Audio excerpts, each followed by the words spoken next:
Exercise 5.4, question number 1. Which of the AP 121, 117, 113 is its first negative term?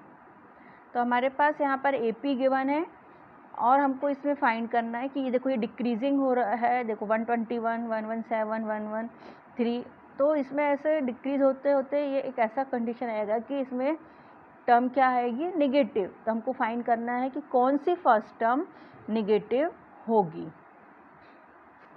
तो यहाँ पर हमारे पास AP गिवन है 121, 117, 113, A equal to 121 and D equal to 117 minus 121 equal to -4।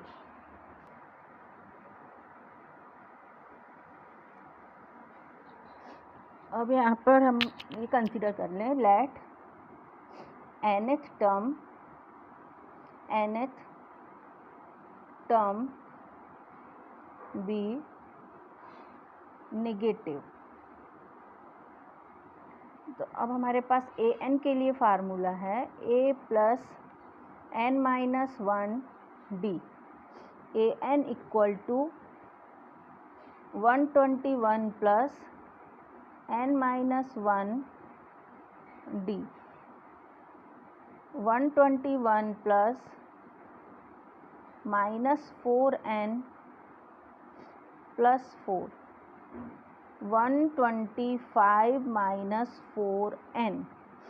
और अब हमने क्या कंसीडर किया है कि nth टर्म नेगेटिव है। nth टर्म नेगेटिव है, इसका मीनिंग है कि an is less than 0।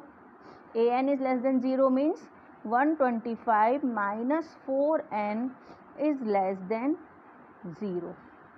125 is less than 4n और इसको रिवर्स करके लिख लें 4n और इसको देखो ओपन साइड 4n की तरफ 125, n is greater than 125 by 4, n is greater than 125 divided by 4 करें तो हमको क्या मिलता है 31.25।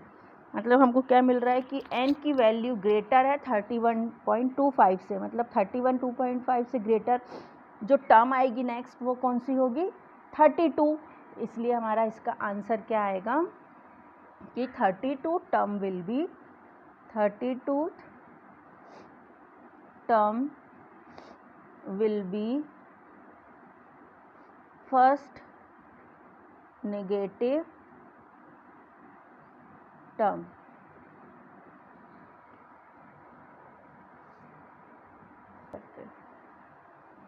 The sum of the third and the seventh terms of an AP is 6 and their product is 8.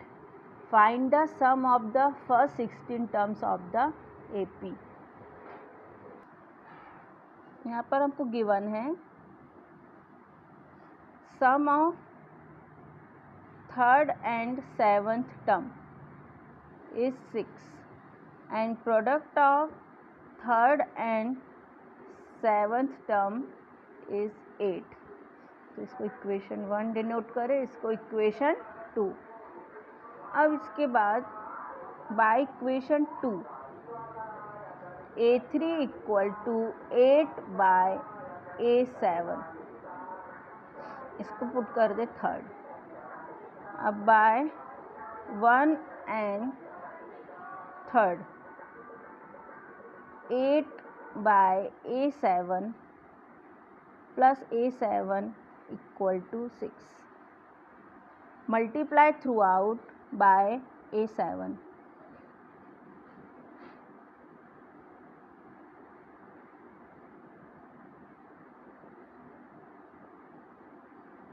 तो यहाँ पर जब A7 से मल्टीप्लाई करेंगे तो 8, सेकेंड टर्म में A7 से मल्टीप्लाई करेंगे A7 square equal to 6A7।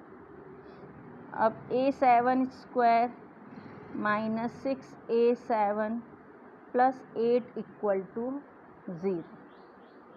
A7 square minus 4A7 minus 2A7, middle term को स्प्लिट कर दिया। और अब इसमें से A7 कॉमन ले तो क्या मिलेगा, A7 माइनस 4। यहाँ से -2 कॉमन ले, A7 माइनस 4 इक्वल टू 0। अब हमारे पास A7 की 2 वैल्यूज़ हैं, 2 and 4। बाय इक्वेशन थर्ड, जब हम A7 इक्वल टू 2 लेते हैं तो हमको A3 इक्वल टू क्या मिलता है, 4। और जब हम A7 इक्वल टू 4 लेते हैं तो हमको A3 इक्वल टू क्या मिलता है, 2। तो हमारे पास 2 केसेस हो गए। अब हम केस 1 के लिए सॉल्व कर लें। केस 1 है हमारे पास A7 equal to 2 and A3 equal to 4। अब An equal to A plus n minus 1 D। तो A7 equal to A plus 7 minus 1 D, और A7 की वैल्यू हम क्या ले रहे हैं केस 1 में, 2। तो यहाँ पे लिखेंगे 2 equal to A plus 6D। इसको इक्वेशन डिनोट कर दें एक। अब A3 equal to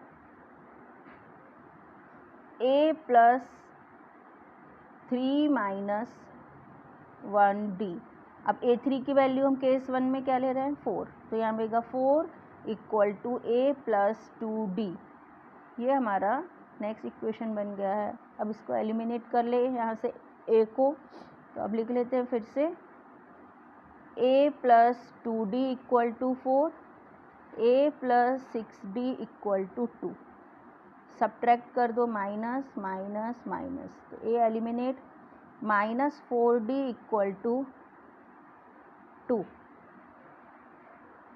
minus 4D equal to 2। तो इससे हमको क्या मिल जाएगा, D equal to -1/2। Put D equal to -1/2 in equation 4। तो 2 equal to A plus 6 into -1/2, 2 3 जा 6। 2 इक्वल टू A प्लस 3, और ये माइनस साइन है, तो 2 plus 3 equal to A equal to 5। तो हमको क्या मिल गया, A equal to 5 and D equal to -1/2।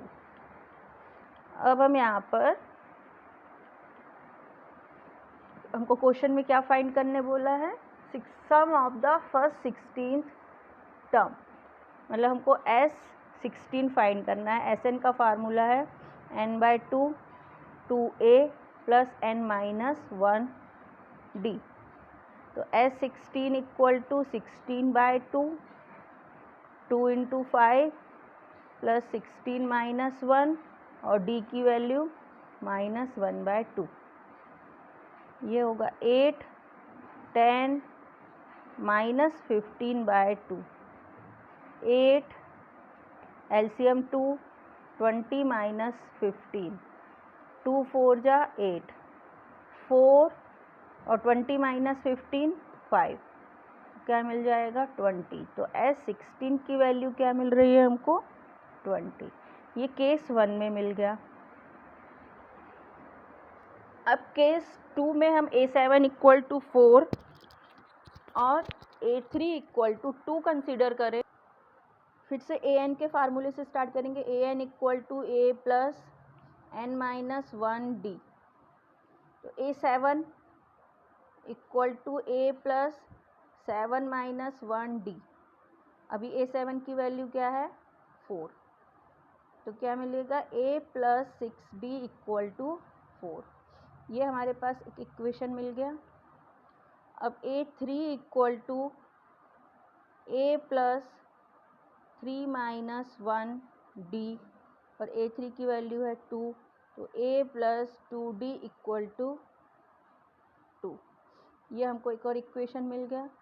अब A plus 6d equal to 4, a plus 2d equal to 2, subtract कर दे, minus minus minus 6 minus 2 4d, 4 minus 2 2, d equal to 1/2. Put d equal to 1/2 in equation 1, तो हमारे पास क्या मिल जाएगा, a plus 6 into 1/2 equal to 4, 2 3 जा 6, a plus 3 equal to 4, this implies a equal to 1. अब फिर से हमको S16 फाइंड करना है, n/2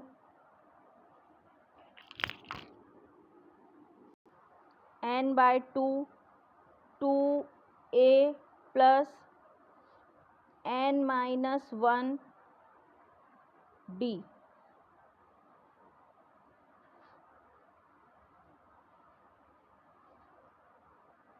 एट, यहाँ से मिलेगा 2 प्लस 15/2, 8, एलसीएम 2, 2 2 जा 4 प्लस 15, 2 4 जा 8, 4 इंटू 19, 4 9 जा 36 का 6 कैरी फॉरवर्ड 3 4 1 जा और यहाँ 76, तो S16 की वैल्यू क्या होगी, 76. Question number 3, a ladder has rungs 25 centimeter apart. See this figure. The rungs decrease uniformly in length from 45 centimeter at the bottom to 25 centimeter at the top. If the top and the bottom rungs are 2.5 meter apart, what is the length of the wood required for the rungs? तो यहाँ पर हमारे पास question में क्या given है कि एक क्या है, लैडर है और उसमें ऐसे रंग्स लगे हुए हैं. बॉटम रंग्स की जो ये रंग है इसकी लेंथ है 45 सेंटीमीटर और जो टॉप में है इसकी लेंथ है 25 सेंटीमीटर और टॉप और बॉटम के बीच का डिफरेंस है 2.5 मीटर और ईच टू रंग्स के बीच का डिफरेंस क्या दिया है, 25 सेंटीमीटर. तो हमको ये फाइंड आउट करना है कि जो ये रंग्स बने हुए हैं इनके लिए कितना टोटल हमको वुड रिक्वायर्ड होगा. तो आप यहाँ पर डायग्राम देखो कि ये जो बॉटम में रंग है उसकी लेंथ है 45 सेंटीमीटर और जो टॉप में है इसकी लेंथ है 25 सेंटीमीटर और इनके बीच का टोटल डिफरेंस है 2.5 मीटर. तो जब हम 2.5 मीटर को सेंटीमीटर में कन्वर्ट करेंगे तो क्या आएगा, 250 सेंटीमीटर. मतलब 45 जो बॉटम में रंग है और जो टॉप में रंग है इसके बीच का टोटल लेंथ कितना है, 250 सेंटीमीटर. फिर हमको कहा है कि ईच रंग के बीच का डिफरेंस 25 है, मतलब ऐसा 25 25 करके यहाँ तक जाना है. ठीक है, अब हम यहाँ पे देख रहे हैं ये फर्स्ट रंग है और ये लास्ट. अब 25 करके हमको लास्ट रंग तक जाना है और ये टोटल डिफरेंस कितना है, 250. तो कितने रंग्स होंगे, 1 2 3 4 5 6 7 8 9 10 11. तो 1 से 11 के बीच का डिफरेंस कितना होगा, 250 सेंटीमीटर. तो टोटल रंग्स हमारे पास कितने आ जाते हैं, 11. ठीक है, तो अब हम इसको लिख लेते हैं.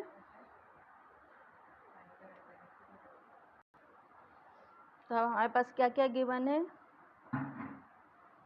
Difference between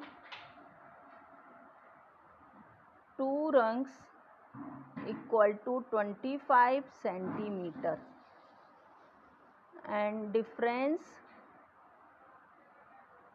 between top and bottom top and bottom rung is 2.5 metre. 2.5 metre मतलब 5/2 मीटर, और इसको सेंटीमीटर में कन्वर्ट कर लें तो 5/2 × 100 मतलब 250 सेंटीमीटर। तो टोटल नंबर ऑफ रंग्स हो जाएंगे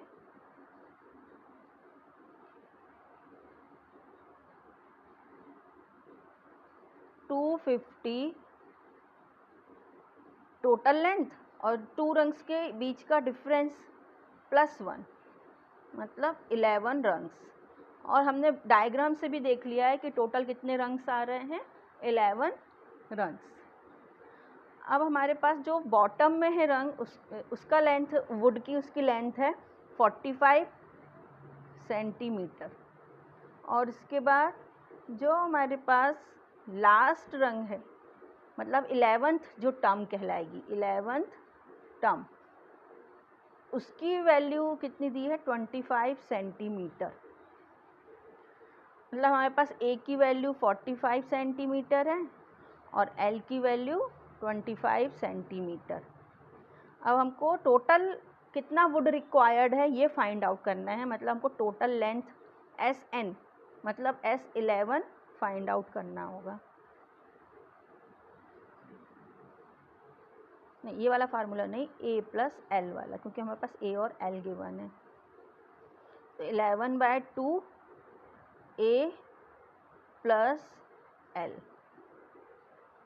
11/2 और ये क्या मिलेगा 70, है ना। और जब ये डिवाइड करेंगे तो 11 × 35,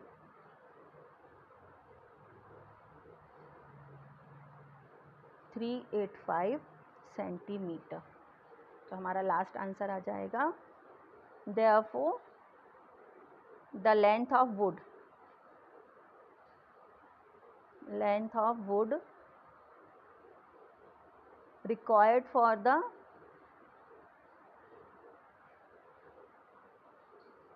rungs equal to 385 सेंटीमीटर।